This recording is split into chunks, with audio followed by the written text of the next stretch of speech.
Cô bé vừa mới ra khỏi bệnh viện tâm thần, liền bị phân chim rơi trúng đầu, xuyên vào thân xác một đứa trẻ đáng thương vừa mới mất mẹ. Dẫn theo em trai đi tìm cha. Ai ngờ người cha đang cưới mẹ kế, liền đại náo hôn lễ, khiến mẹ kế tức đến ngất xỉu, còn lôi kéo cha bổ sung giấy kết hôn cho người mẹ vừa qua đời. Thôi kệ, điên ở đâu chẳng được, ít nhất ở đây điên còn an toàn hơn chút. Không có bệnh viện tâm thần. Cuối cùng cũng tới nơi rồi. Ni Trì Trì nhìn cổng quân khu trước mặt, trên mặt nở một nụ cười, trong lòng chua xót muốn ngửa mặt lên trời gào khóc. Tôi khổ quá mà chị ơi.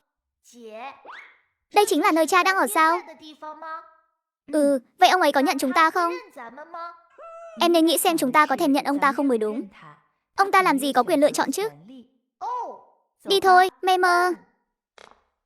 Khu quân sự trọng địa, không phận sự miễn vào. Hai người vừa đến cổng đã bị lính gác chặn lại. Ni Trì Trì lấy giấy giới thiệu ra. Đồng chí, chúng tôi đến tìm cha của mình. Cha tôi tên là Ni Kiến Quốc. Đoàn trưởng Ni, không ngờ cha tôi lại còn là đoàn trưởng. Tốt, tốt lắm. Dù sao cũng là quan, sau này có gây chuyện chắc cũng mượn ai hùng được một chút. Ha ha ha, đúng rồi. Vẻ mặt của binh sĩ có một thoáng phức tạp. Ni Trì Trì nhìn biểu cảm của họ mà trong lòng đầy nghi hoặc, nhưng vẫn đưa giấy giới thiệu ra trước mặt họ lần nữa. Đây là giấy giới thiệu của chúng tôi. Đây là phong bì thư cha tôi từng gửi về nhà. Chúng tôi không nói dối. Chúng tôi cũng biết ở đây không cho người ngoài tùy tiện vào. Đồng chí, anh có thể vào thông báo với cha tôi một tiếng không? Để ông ấy ra đón chúng tôi. Chuyện này, đoàn trưởng Ni của các cháu em là không tiện lắm. Sao lại không tiện? Anh còn chưa vào hỏi mà. Sao đã bảo là không tiện rồi? Còn chuyện gì quan trọng hơn việc đón con gái ruột và con trai ruột của mình chứ? Anh không đi thì để chúng tôi vào. Chúng tôi muốn tìm cha. Cha chúng tôi vào trong đó rồi không được ra nữa sao? Đến mức chúng tôi vào gặp cũng không được. Vậy các anh bắt cả hai chúng tôi vào làm lính luôn đi. Dù sao không gặp được cha chúng tôi cũng không sống nổi nữa. Chúng tôi muốn được hẹo cùng cha. Hẹo cùng cha luôn. Hai người gào thét rất lớn tiếng. Lính gác cuống quýt gãi đầu bứt tai. Cái đó, các cháu hiểu lầm rồi. Cha các cháu vẫn còn sống sờ sờ ra đó. Không cần phải hẹo cùng nhau đâu. Tôi không tin, anh để tôi vào đi. Đúng thế. Không tin, chúng tôi muốn vào. Người nhà không ra đón thì tôi không có cách nào cho các cháu vào được. Vậy thì anh đi gọi người nhà chúng tôi ra đi. Chuyện này, Ni Trì Trì thấy anh ta cứ do dự không quyết, liền đảo mắt một cái, dứt khoát ngồi phịch xuống đất, hai tay đập đất khóc giống lên. Linh tráng gì mà không cho người ta đường sống thế này. Mẹ tôi mất rồi. Tôi đến tìm cha mà họ còn không cho gặp. Để tôi hẹo cho xong cho rồi. Hẹo luôn cho xong. Cậu em nhỏ Ni Bảo Bảo cũng nằm bật xuống bên cạnh, học theo dáng vẻ của chị mình, vừa ăn vạ lăn lộn vừa phụ họa theo. Đồng chí, hai cháu đừng làm thế này. Tôi muốn cha tôi, gọi cha ra đây. Chuyện gì thế, đoàn trưởng Quý kia? Đây là chuyện gì vậy? Đoàn trưởng Quý, hai người này là con gái và con trai của đoàn trưởng Ni. Họ đến tìm đoàn trưởng Ni. Đoàn trưởng Ni đang làm lễ nên họ không vào được. Đang ở đây khóc lóc om sòm đây à? Xác định được thân phận chưa? Xác định rồi à, họ có giấy chứng nhận của thôn cấp, còn có cả thư do đoàn trưởng Ni gửi về nữa. Được rồi, tôi biết rồi. Cha của các cháu là Ni Kiến Quốc sao? Ni Trì Trì lập tức bật dậy từ dưới đất, gật đầu lia lịa. Đúng thế, cha tôi là Ni Kiến Quốc. Nghe họ gọi chú là đoàn trưởng. Chú có thể đưa chúng tôi vào không? Nếu không được, chú gọi cha tôi ra đón chúng tôi cũng được. Đoàn trưởng Quý nhìn họ với ánh mắt đầy ẩn ý. Cha các cháu lúc này em là không có thời gian ra đâu. Vậy chú có thể đưa chúng tôi vào không? Nếu không được thì đừng làm mất thời gian nằm nghỉ của chúng tôi. Đi bộ xa thế này mệt chết đi được. Có thể, em trai đi thôi. Người này có thể đưa chúng ta vào. Không cần nằm nữa đâu. Gió ạ, khuấy miệng đoàn trưởng Quý giật giật, lên tiếng chào lính gác, rồi dẫn hai chị em vào trong. Chỗ này rộng thật đấy. Tất nhiên rồi, các cháu đến tìm cha. Cha các cháu có biết không? Chúng cháu có chân, muốn đến thì đến thôi. Cần gì ông ta phải biết. Chỉ là không biết Ni Kiến Quốc ở đâu thôi. Tôi thấy đây cũng chẳng phải đường đi đến khu gia đình. Chú không phải đang lừa chúng tôi chơi đấy chứ? Không đâu, cha cháu lúc này không có ở khu gia đình. Được rồi, tạm thời tin chú một lần. Hôm nay lại có hỷ sự rồi. Con chim hỷ thức này nhất định phải đến chúc mừng. Tên Ni Kiến Quốc này trông cũng bảnh bao đấy. Tân nương tử cũng đẹp nữa. Đúng là bồ mắt quá đi. Ni Trì Trì đang đi bỗng nheo mắt lại, nhìn về phía cửa đại lễ đường, hừ một tiếng. Cưới vợ mới sao? Ni Kiến Quốc đang ở bên trong đúng không? Đoàn trưởng Quý kinh ngạc nhìn Ni Trì Trì vừa thay đổi khí thế đột ngột. Chính là chỗ đó rồi. Dầm một tiếng nổ lớn. Đám đông đang náo nhiệt lập tức quay phát lại nhìn về phía cửa. Một cô bé gầy gò, ăn mặc rách rưới như một vị kim cang đang thịnh nộ. Đứng ngược sáng. Bên cạnh là một cậu bé cũng ăn mặc rách rưới không kém, đôi mắt sáng quắc. Ni chỉ thấy mọi người đều đổ dồn ánh mắt về phía mình. Thì thản nhiên buông tay xuống, nhìn người đàn ông ngực đeo hoa đỏ, ăn mặc chỉnh tề như một con người. Rồi gật đầu cái rụp. Tên này chính là cha tôi rồi. Quay đầu quan sát xung quanh, vẻ mặt đầy sự chê bai nói, chữ hỉ dán không đẹp, đỏ rực thế này chướng mắt quá, cần thêm chút màu sắc khác để trung hòa lại. Em trai, xé hết mấy chữ hỉ đỏ kia đi cho chị. Rõ chị ơi. Xé xong thì tung hoa, thay đồ luôn. Rõ, hai người lấy đồ tang từ trong túi ra mặc vào. Bắt đầu giải tiền giấy. Mọi người bị hành động này làm cho ngớ người. Hai đứa trẻ này là ai vậy? Ngày đại hỷ của người ta mà các cháu vừa mặc đồ tang, vừa giải tiền giấy thế này có hợp lý không hả? Ni Kiến Quốc và Ngô Hồng Lương tức đến mức say sầm mặt mày. Ni Kiến Quốc còn chỉ tay vào đoàn trưởng quý mà chất vấn. Đoàn trưởng quý, dù bình thường chúng ta có chút xích mích, nhưng anh dẫn người đến phá đám cưới thế này thì hơi quá rồi đấy. Đoàn trưởng Ni, anh hiểu lầm tôi rồi. Họ không phải người của tôi chỉ có lòng tốt dẫn họ vào đây thôi. Ni chỉ thấy gã đàn ông tồi tệ này lại không nhận ra mình, liền nổi giận nói, đúng thế, chúng tôi không phải người của chú ấy. Chúng tôi là con gái ruột và con trai ruột của ông đây. Con là Đại Á sao? Lão nương tên là Ni Trì, Ni trong từ hẹo của ông, Trì trong cái chùy nện hẹo ông, không phải Đại Á gì hết. Mọi người nghe thấy lời giới thiệu này mà khóe miệng giật giật. Đúng là đứa con hiếu thảo. Cậu em trai nghe thấy chị mình giới thiệu như vậy cũng ngẫn ngực dõng dạc nói, cha, tôi tên là Ni Bảo Bảo, Ni trong từ hẹo của ông. Báo ứng của ông chính là cái bảo của tôi. Đoàn trưởng Ni, con gái con trai anh đúng là hiếu thảo thật đấy.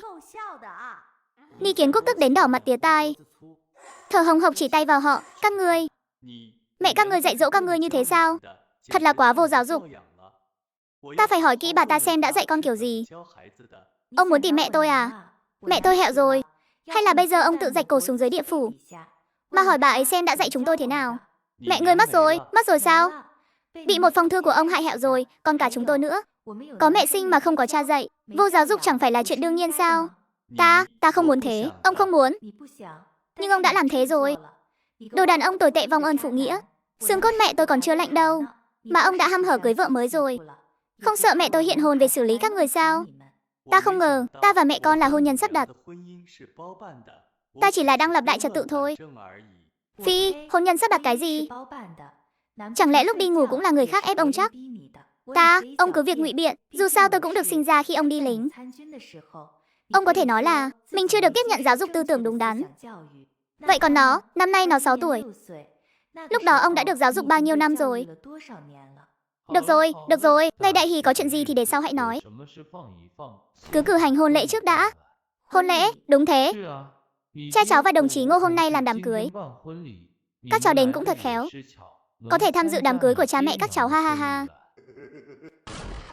Hôn lễ cái rắm. Láo xược. Ni Kiến Quốc thấy vậy nổi giận giơ tay định đánh người.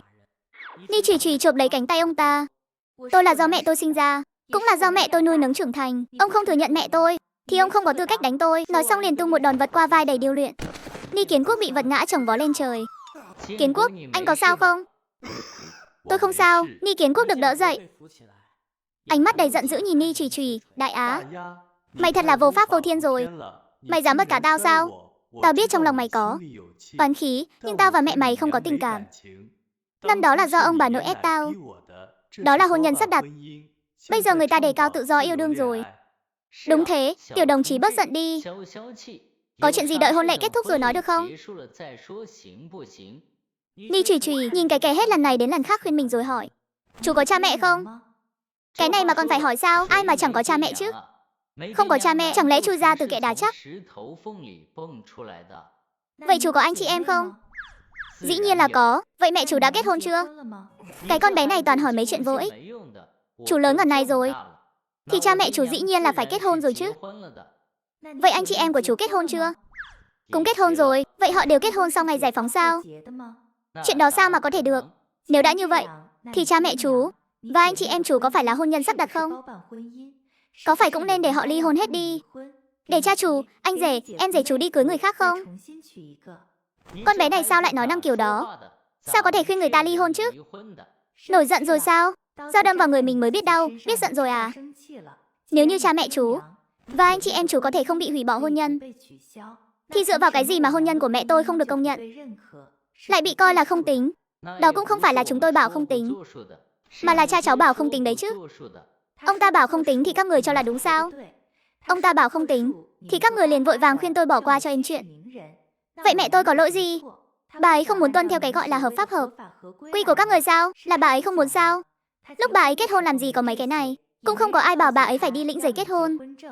Nếu các người đã quy định rồi thì bà ấy có không tuân theo quy tắc không? Bà ấy muốn chứ, nhưng lúc đó các người đâu có phải là người làm chủ đâu. Dựa vào cái gì sau khi các người làm chủ rồi liền phủ định hôn nhân của bà ấy? Thấy cô bé nói năng sắc sảo như vậy, chuyện này mà truyền ra ngoài sẽ gây bất lợi cho việc triển khai công tác của họ. Cháu bình tĩnh lại một chút, không ai phủ định mẹ cháu cả. Không ai sao? Vậy đây là cái gì? Đây chính là phong thư ly hôn mà tên Ni viết cho mẹ tôi. Chính là phong thư này khiến người vốn đã yếu ớt như bà ấy mất nghẹn một hơi không lên được mà qua đời. Các người còn ở đây răng đèn kết hoa tham dự đám cưới. Tôi cho các người tham dự đám cưới này,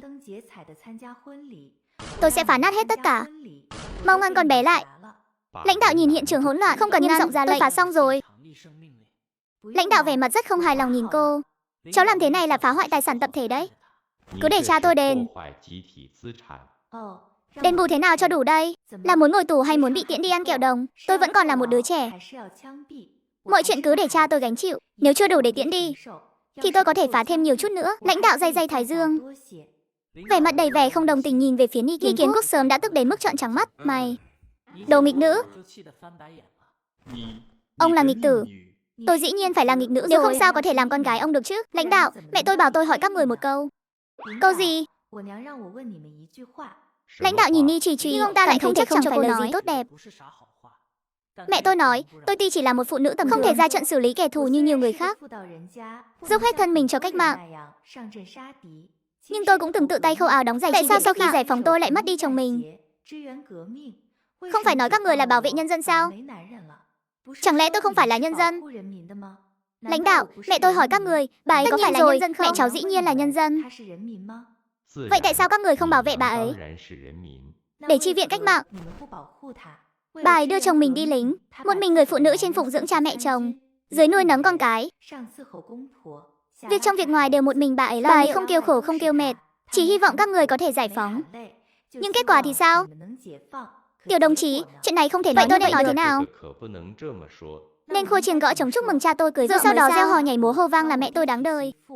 Tiểu đồng chí, biết trong lòng cháu có uất ức, nhưng hiện giờ mẹ cháu đã không còn nữa rồi.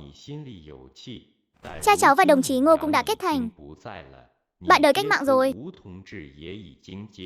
Còn về chị em cháu, ta tin rằng cha cháu sẽ bù đắp cho các cháu thôi. Ông ta chắc chắn phải bù đắp.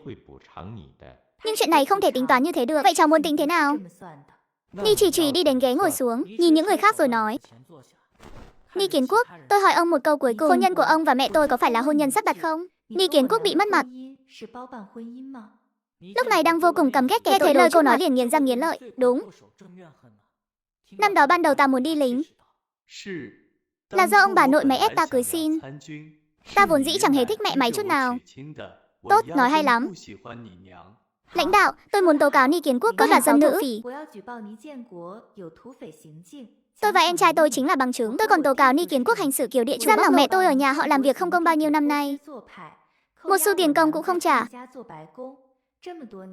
Kẻ như vậy uổng công làm người nên bị tiễn. Mọi người không ngờ Ni Trì Trì lại ác như vậy. Vừa mở miệng đã muốn đòi mạng Ni Kiến Quốc. Những người ban đầu còn có chút khinh thường cô, lập tức nảy sinh lòng đồng cảm. Ni Kiến Quốc tức đến muốn nổ tung. Ông ta không ngờ Ni Trì Trì lại tuyệt tình đến thế, nhất thời tức đến không nói nên lời. Tiểu đồng chí, Ni Kiến Quốc dù sao cũng là cha cháu mà không phải cha tôi. Thì tôi đã chẳng thèm tố cáo ông ta. Người tôi tố cáo chính là cha ruột đấy. Và lại, mẹ tôi đã mất rồi, có thể cho ông ta đắm thêm một ông cha. À đúng rồi. Trước khi tiễn ông ta đi, hãy thanh toán hết năm nay của mẹ tôi đi đã. Mẹ cháu và cha cháu là vợ chồng mà. Lấy đâu ra chuyện cướp đoạt và bóc lột chứ? Ni Kiến Quốc, anh nói xem có phải không? Sư trưởng, ngài nói đúng lắm. Chúng tôi là vợ chồng. Ni Trì Trì khinh bỉ liếc nhìn Ni Kiến Quốc một cái. Ông đúng là đồ hèn. Đừng có ông tôi với tôi. Nếu ông đã nói mẹ tôi là vợ ông, vậy thì hãy tính toán số tiền ông kiếm được bao năm nay đi. Mẹ tôi là vợ ông, thì tiền của ông nên do bà ấy quản lý. Hai người kết hôn năm 38. Tôi sinh năm 39. Năm nay tôi 16 tuổi. Tức là hai người kết hôn được 17 năm rồi. Một năm đòi ông 1.000 chắc không quá đáng chứ. Nếu có quá đáng thì ông cũng phải nhịn đi. Một năm 1.000. 17 năm chính là 17.000 tệ. Ông nợ tôi 17.000. Đưa đây, trả tiền đi. 17.000 ta lấy đâu ra nhiều tiền như vậy chứ? Đó là vấn đề của ông. Tôi chỉ cần tiền thôi. Không có tiền thì viết giấy nợ. Trong vòng 1 năm phải trả sạch.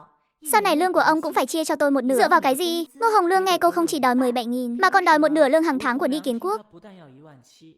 Thì cuống quýt cả lên. Dựa vào việc mẹ tôi là người vợ được ông ta công nhận. Dựa vào việc chúng tôi là con gái và con trai ruột của ông ta. Hừ, nói thế thì một nửa vẫn chưa đủ đâu. Một nửa còn lại kia, ông phải chia tiếp cho tôi và em trai một nửa. Hai chúng tôi là con trai con gái ông. Ông phải nuôi dưỡng chúng tôi. Dựa vào cái gì mà mẹ mày chiếm một nửa, mà nửa còn lại còn phải chia cho bọn mày nữa? Tao không đồng ý. Không đồng ý thì bà có thể rời khỏi nhà họ Ni, chúng tôi cũng chẳng có ai chào đón bà gia nhập cả. Ni Kiến Quốc, ông sao không nói gì đi? Ông cứ để mặc cho con gái ông bắt nạt tôi thế này sao? Tôi dù sao cũng là vợ ông mà. Hôm nay là đám cưới của chúng ta. Nó đã phá nát đám cưới của chúng ta rồi. Bây giờ còn bắt nạt tôi nữa. Nếu ông không cho tôi một câu trả lời thỏa đáng thì cuộc hôn nhân này tôi không kết nữa. Ni Trì Trì vỗ tay reo hò. Không kết vậy cha tôi vẫn là của một mình mẹ tôi thôi. Đi đi, đi mau đi. Có phải không tìm thấy lối ra không? Kia kìa, bà đi đi. Ây ra. Có phải không có người tiễn nên bà ngại không dám đi không? Em trai, em là đinh nam duy nhất của nhà họ Ni chúng ta. Em đi tiễn vị thím này rời đi đi. Rõ ạ. Đại thẩm, đi thôi. Để tôi tiễn bà. Ni Kiến Quốc, ông cứ đứng nhìn bọn chúng chà đạp tôi thế này sao? Tôi không muốn sống nữa, không đi nữa. Lại không muốn sống nữa à? Được, thỏa mãn bà luôn. Dưới đất bỗng hiện ra dây thừng, dao phay, gạch đá, kéo. Đại thẩm, bà xem bà thích cái nào. Tôi tiễn bà đi, không lấy tiền đâu. Bà chọn xong đi rồi lên đường luôn nhé. Ngô Hồng Lương tức đến mức trợn mắt rồi ngất xỉu. Ni Kiến Quốc vội vàng đỡ lấy bà ta, giận dữ lườm Ni Trì Trì, nghiến răng nghiến lợi. Đại Á, mày nhất định phải quậy cho mọi người đều không vui mới cam tâm, phải không? Đúng thế. Mẹ tôi đang nằm cô độc trong nghĩa địa dưới quê. Dựa vào cái gì mà các người được vui vẻ chứ? Và lại chẳng phải chính bà ta yêu cầu sao? Tôi thỏa mãn bà ta mà cũng là sai sao? Không muốn hẹo thì cứ nói thẳng ra là được. Thật là mất hứng quá đi. Các người không thể đổi câu khác mà nói sao? Cứ luôn mồm ông tôi mãi. Các người nói không chán chứ tôi nghe phát chán rồi đây này. Không phải chỉ là ngất xỉu thôi sao? Tôi biết y thuật đấy. Châm cho một mũi đảm bảo bà ta sẽ lại sống long hổ ngay. Chị biết y thuật từ bao giờ thế? Nhưng chữa bệnh có gì khó đâu. Một là chữa cho sống lại, hai là chữa cho hẹo luôn. Cũng không khác nhau là mấy đâu mà. Cũng đúng, chị đúng là lợi hại thật. Chuyện nhỏ thôi, mọi người cạn lời. Thế này mà gọi là không khác biệt sao? Khác biệt lớn lắm luôn đấy được không hả? Lại đây nào, sống hay hẹo thì cứ chờ xem số mệnh của bà ta thế nào nhé. Ngô Hồng Lương vốn đang giả vờ ngất, sợ đến mức lập tức mở mắt ra từ chối. Tôi đã bảo y thuật của tôi linh lắm mà. Chẳng phải tỉnh rồi đây sao? Nếu người đã tỉnh rồi thì đưa tiền đây. Kiến Quốc em, người nhà họ Ni chúng tôi đang nói chuyện. Kiến Quốc đến lượt có đưa tiền hay cho một câu trả lời dứt khoát đi. Ta không có nhiều tiền đến thế. Vậy thì không còn cách nào khác rồi. Vị lãnh đạo này, ông ta không hợp tác. Hay là cứ tiễn ông ta đi ăn kẹo đồng đi à? Tiểu đồng chí, số tiền cháu đòi của thực hơi nhiều quá. Hay là cứ tiễn ông ta đi cho xong. Lăn lộn gần 20 năm trời rồi mà đến 17.000 tệ cũng không có sao. Ông làm đoàn trưởng kiểu gì vậy? Đến hơn 1 vạn tệ cũng không có. Đúng là phế vật. Sau này chắc cũng chẳng có tiền đồ gì đâu. Hay là sớm đầu thai đi. Biết đâu còn đầu thai được vào nhà giàu sang. Đồng chí nhỏ, ông ấy là cha cô mà. Biết chứ, tôi cũng có phủ nhận đâu. Tiền không đủ thì vàng bạc đá quý gì đó tôi cũng không chê. Số tiền này bắt buộc phải đưa. Nếu không tôi sẽ kiện lên trên. Còn đăng báo vạch trần ông nữa. Đưa đây. Viết một bản cam đoan đi. Các vị lãnh đạo cũng phiền mọi người ký tên vào. Làm người bảo lãnh. Đến lúc đó nếu ông ta quyện nợ thì tôi tìm các vị đòi công bằng. Các vị lãnh đạo cạn lời. Cô lợi hại thế này còn cần chúng tôi đòi công bằng sao? Cậu em nhỏ lấy từ trong túi ra hộp giấy, đi đến trước mặt đưa cho ông ta. Đưa giấy bút cho ông đây, Ni. Kiến Quốc hít một hơi thật sâu rồi đón lấy. Viết bản cam đoan. Lãnh đạo cũng ký tên. Ni Trì Trì xem qua một chút, xác định không có vấn đề gì liền bỏ vào túi. Thực chất là bỏ vào không gian. Đúng vậy. Cô không những nghe được âm thanh người khác không nghe thấy, mà còn có một không gian. Không gian này là lúc cô bị phân chin rơi trúng, đăng xuất rồi nhận được. Nếu bản cam đoan đã ký rồi, vậy thì thu dọn đi theo tôi đến cục dân chính. Đến cục dân chính làm gì? Những người khác cũng nghi hoặc nhìn Ni Chỉ Chỉ. Ni Chỉ Chỉ đảo mắt một cái. Cầu nguyện tốt đẹp. Nói ông ngốc ông còn ở đây khoe cái sự đần ra. Đến cục dân chính còn làm gì được nữa. Đương nhiên là nhận giấy chứng nhận rồi. Ông thật ngu xuẩn, tôi và cô Ngô đã nhận giấy rồi. Không cần đi nữa. Ai nói ông với tiểu thiếp này chứ? Tôi đang nói ông với mẹ tôi. Mày bảo ai là tiểu thiếp hả? Cô chứ ai, mẹ tôi là vợ cả. Cô không phải tiểu thiếp thì là cái gì? Còn biết rõ đối phương đã có gia đình vợ con. Mà còn sán vào, vạn sự tôi và cha cháu là chân ái. Tôi nhổ vào, còn chân ái nữa chứ. Cái loại cha tôi này của tôi, nếu không phải đoàn trưởng thì cô có thèm nhìn chúng ông ta không? Cho dù cô nhìn chúng, thì cũng không thay đổi được sự thật là ông ta đã có vợ có con. Cô có là chân ái, thì cũng chỉ là tiểu tam phá hoại gia đình người khác thôi. Mày câm miệng đi, đại nha, đối với cô Ngô. Phải tôn trọng chút, sau này cô ấy sẽ là mẹ của các con. Hơn nữa mẹ con cũng đã mất rồi. Còn nhận giấy chứng nhận cái kiểu gì nữa? Ni Kiến Quốc, ông nhớ kỹ tôi chỉ nói một lần thôi. Cô ta không phải mẹ tôi có mẹ của riêng mình. Mẹ tôi cho dù đã mất, thì cái giấy này ông cũng phải nhận. Không phải các người cứ mở mồm ra là nói hôn nhân sắp đặt sao? Hôn nhân sắp đặt không hợp pháp à? Nếu các người đã có tiêu chuẩn hôn nhân được công nhận, vậy thì cứ làm theo quy định của các người đi. Mẹ tôi cho dù đến bao giờ cũng vẫn là vợ cả của Ni Kiến Quốc ông. Cô ta chỉ có thể là vợ kế thôi. Mày láo xược chính là ông ấy. Lại muốn đánh tôi à? Ni Chỉ Chỉ mặt đầy vẻ khinh miệt. Ni Kiến Quốc bị ánh mắt đó làm cho tức phát điên. Giơ tay định tát cô, Chỉ Chỉ liền dẫm lên chân. Một cước đá văng, bay xa 2 trượng. Kiến Quốc, Ni Kiến Quốc, tôi không phải đang thương lượng với ông, tôi là đang thông báo cho ông. Hôm nay cái giấy này ông muốn nhận cũng phải nhận, không muốn nhận cũng phải nhận. Tính tình tôi không tốt, đầu óc cũng không bình thường, chọc điên tôi lên. Tôi tiễn ông xuống dưới kia tạ lỗi với mẹ tôi luôn đấy. Đúng vậy, chị tôi bị ngã đập đầu, đầu óc không còn minh mẫn nữa. Em trai nhỏ của tôi ơi, cái này không cần phải hùa theo quá đà đâu. Đồng chí nhỏ, sức lực của cô. Lãnh đạo nhìn Ni Chỉ Chỉ với đôi mắt sáng rực. Bẩm sinh sao, có hứng thú gia nhập đơn vị chúng tôi không? Không hứng thú, tôi không muốn trở thành Ni Kiến Quốc thứ hai. Cha cô thực ra năng lực rất mạnh, từng lập được nhiều công trạng. Sau này cô sẽ biết thôi. Ô, lãnh đạo à, trong tình cảnh đã có vợ rồi mà vẫn còn tằng tiệu với người phụ nữ khác, có thể đuổi cổ ông ta không? Cha cô thực sự rất có năng lực. Hiểu rồi, nghĩa là không thể chứ gì. Ni Kiến Quốc, đi thôi. Kiến Quốc à, chỉ là một tờ giấy thôi mà. Vốn dĩ là cậu có lỗi với người vợ cũ, giờ người cũng đã mất rồi. Con cái cậu chỉ muốn một tờ giấy chứng nhận thôi, không ảnh hưởng gì đến cậu và đồng chí Ngô đâu. Hay là cứ chiều theo nó đi. Ngô Hồng Lương, không ngờ lãnh đạo lại bảo Ni Kiến Quốc đồng ý. Vậy sau này cô ta còn mặt mũi nào đối mặt với mọi người trong khu gia đình nữa chứ? Uổng công tôi còn thấy đôi này nam thanh nữ tú. Tôi nhổ vào, đúng là nên đánh cho một trận tơi bời. Người phụ nữ này mang thai rồi. Ni Chỉ Chỉ nghe thấy tiếng chim khách kêu mắng chửi, nheo mắt nhìn vào bụng Ngô Hồng Lương. Tự do yêu đương cái gì chứ? Chân ai mà các người đã có giống luôn rồi à? Tôi không có hay không cứ đến bệnh viện kiểm tra là biết. Tôi không đi, đại nha. Cha biết con hận cha. Cha đồng ý với con là được chứ gì. Đừng có vụ oan cho cô Ngô. Hừ, tôi lười tranh luận với các người. Nếu ông đã đồng ý thì đi thôi. Kiến Quốc, anh thực sự muốn nhận giấy với người đàn bà đó sao? Miệng mồm sạch sẽ một chút cho tôi. Người đàn bà đó cái gì? Đó là vợ cả của cha tôi, là chị của cô dám không tôn trọng bà ấy, tôi sẽ tát nát mặt cô. Cô đánh tôi, lần sau còn dám không tôn trọng mẹ tôi còn đánh cô nữa. Cô cái gì mà cô? Nhìn không lọt mắt thì cô có thể ly hôn với cha tôi. Nhà chúng tôi cũng chẳng thiết tha gì loại con dâu như cô. Đứng đào ra đấy làm gì? Đi thôi Hồng Lương. Em đợi anh sẽ quay lại ngay. Ni Kiến Quốc nói với Ngô Hồng Lương một tiếng, liền dẫn hai chị em Ni Chỉ Chỉ rời đi. Đồng chí, đi đăng ký kết hôn. Nhân viên công tác nhìn một người không hẳn là già, nhưng cũng chẳng còn trẻ trung gì. Một người không hẳn là nhỏ tuổi nhưng chắc chắn chưa lớn, lại còn đi kèm một đứa trẻ nhỏ hơn nữa, tạo thành bộ ba kỳ lạ. Nếu không phải nhìn thấy bộ quân phục trên người Ni Kiến Quốc, anh ta đã nghi ngờ có phải ông ta đang ép buộc cô bé này rồi. Đồng chí, cô bao nhiêu tuổi rồi? 16 tuổi. 16 tuổi thì còn quá trẻ. Đây chắc là con trai ông ấy nhỉ? Mê mông, Ni Chỉ Chỉ không hiểu sao người này lại nói vậy. Nhưng cậu em nhỏ của thực là con trai Ni Kiến Quốc. Đúng, là con trai ông ta. Nhân viên công tác muốn khuyên nhủ, nhưng thấy vẻ mặt khó coi của Ni Kiến Quốc, cuối cùng thở dài một tiếng, được rồi, đưa giấy giới thiệu cho tôi sẽ đăng ký cho hai người ngay. Đưa cho Ni Kiến Quốc. Ni Chỉ Trì, hai người thật có duyên. Ngay cả họ cũng giống nhau. Đương nhiên là có duyên rồi. Dù sao tôi cũng là con gái ruột của ông ta mà. Hả, con? Con gái ruột cái gì cơ? Nhân viên công tác lập tức trả lại tờ giấy giới thiệu. Như thể đang cầm hòn than nóng hổi. Đồng chí, có phải mọi người đi nhầm chỗ rồi không?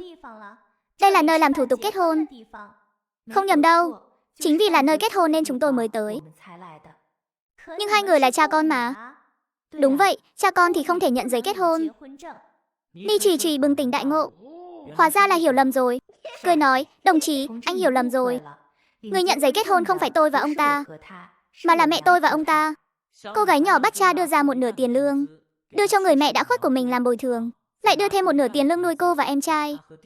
Lần này mẹ kế hoàn toàn không chịu nổi nữa rồi. Mẹ cô đâu? Mẹ tôi hẹo rồi.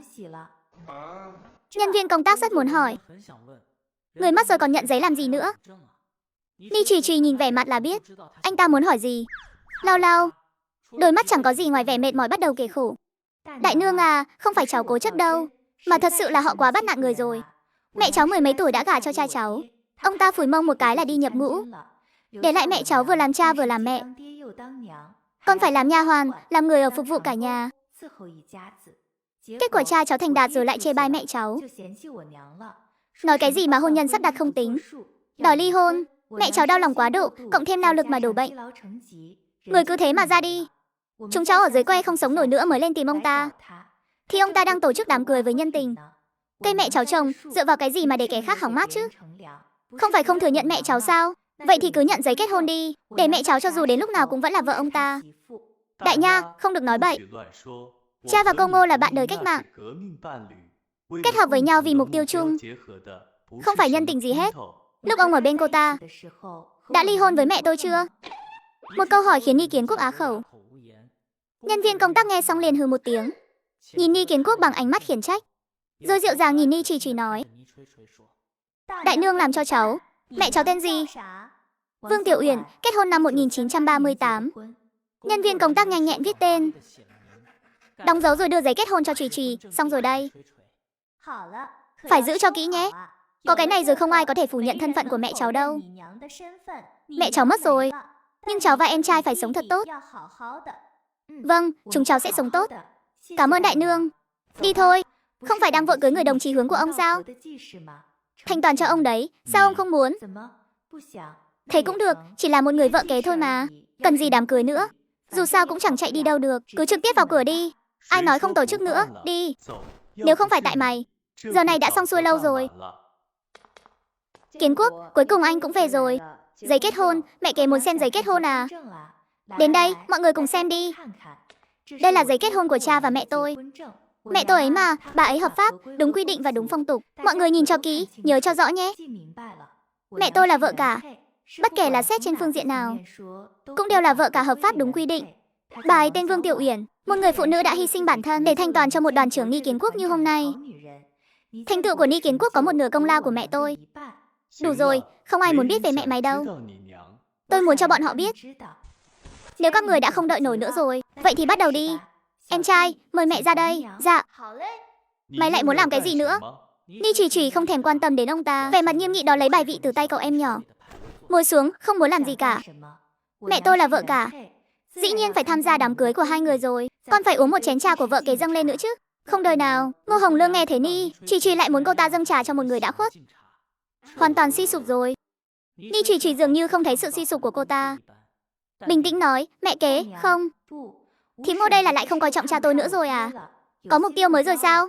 Lần này lại là đàn ông nhà ai thế? Là anh sao? Lúc này anh cứ luôn mồm nói giúp cho hai người họ mà. Không, không phải tôi.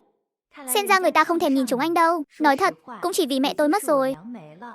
Trong bụng cô lại đang mang giống ở nhà họ Ni chúng tôi. Nếu không cô đừng hòng bước chân vào cửa nhà họ Ni. Chỉ hỏi một câu thôi, đám cưới này có tổ chức nữa không? Ngô Hồng Lương bị mọi người nhìn bằng ánh mắt như nhìn rắn rết, cảm thấy rơi vào cảnh tiến thoái lưỡng nan. Không tổ chức thì sau này cô ta còn mặt mũi nào đứng vững trong khu gia đình. Nhưng nếu tổ chức thì phải dâng trà cho kẻ quê mùa mà cô ta khinh rẻ. Kiến Quốc không còn cách nào khác. Cô ta chỉ biết nhìn Ni Kiến Quốc cầu cứu. Ni Kiến Quốc cũng khó xử. Nhìn cái vẻ mặt mọi người chọn thế nào tôi cũng chẳng quan tâm của Ni Kiến Quốc nghiến răng nói. Tổ chức đi, Hồng Lương, thiệt thòi cho em rồi. Em yên tâm, sau này anh nhất định sẽ đối tốt với em. Ngô Hồng Lương không hài lòng với cách xử lý của Ni Kiến Quốc. Nhưng giờ cô ta đã không còn đường lui. Giấy kết hôn đã nhận rồi. Trong bụng lại đang có con. Không gả cho Ni Kiến Quốc thì cô ta chỉ có thể rời khỏi đây. Kiến Quốc, em nghe theo anh. Em không thấy thiệt thòi. Chị gái là người đến trước. Em dâng trà cho chị ấy cũng là lẽ đương nhiên. Ni Kiến Quốc nghe vậy, thấy cô ta hiểu chuyện như vậy, sắc mặt ông ta cũng giãn ra không ít. Vẻ mặt đầy cảm động. Hồng Lương, anh biết ngay là em thấu tình đạt lý mà. Ngô Hồng Lương cúi đầu giả bộ thẹn thùng. Nhưng trong lòng đã sớm mắng, Ni Kiến Quốc xối xả không ra cái gì rồi. Uống trà, định cho ai uống trà đây?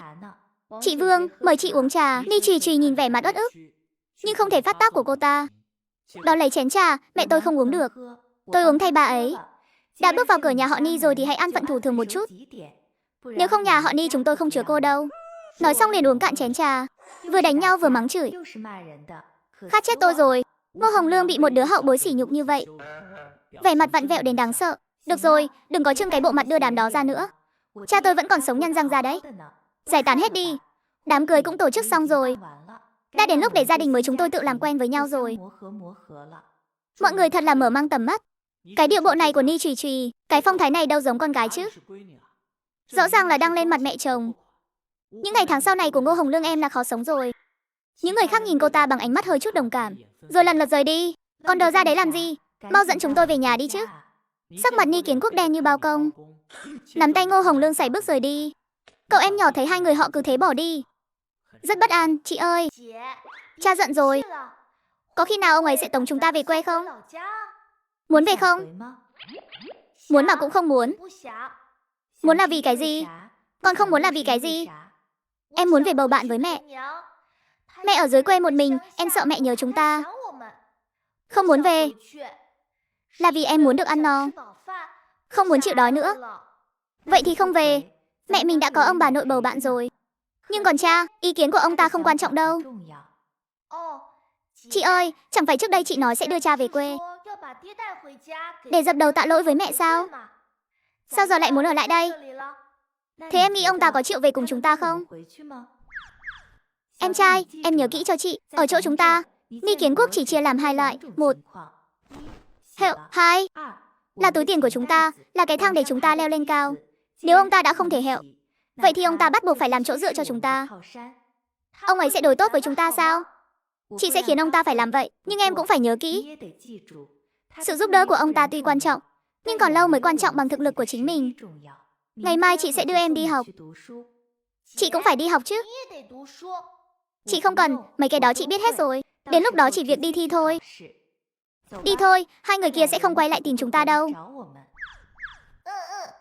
Hai chị em dắt tay nhau, mang theo túi lớn túi nhỏ đuổi theo. Thấy Ni Kiến Quốc bước vào một khoảng sân cũng đi vào theo.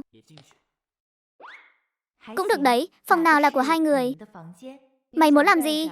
Nhìn cái vẻ nhát chết của hai người kìa. Đương nhiên là tôi muốn tránh phòng của hai người ra để chọn phòng rồi. Mày định ở lại đây sao? Chứ sao nữa? Không được. Ngô Hồng Lương hoàn toàn không muốn bọn họ ở lại. Ý kiến của cô chẳng có chút trọng lượng nào đâu. Nếu cô không nói, vậy thì tôi tự xem. Ni Trì Trì nói xong liền định bước vào phòng. Không được vào. Đó là phòng của tôi. Ngô Hồng Lương thấy cô đi về phía căn phòng của cô ta và Ni Kiến Quốc, vội vàng ngăn lại. Ô, nói sớm đi chứ, tôi cũng chẳng thèm vào. Ai mà biết bên trong có cái gì không biết. Xấu hổ hay không, tôi vẫn còn là trẻ con, không muốn bị đào mắt hột đâu. Em trai, em ở phòng này. Chị ở phòng kia.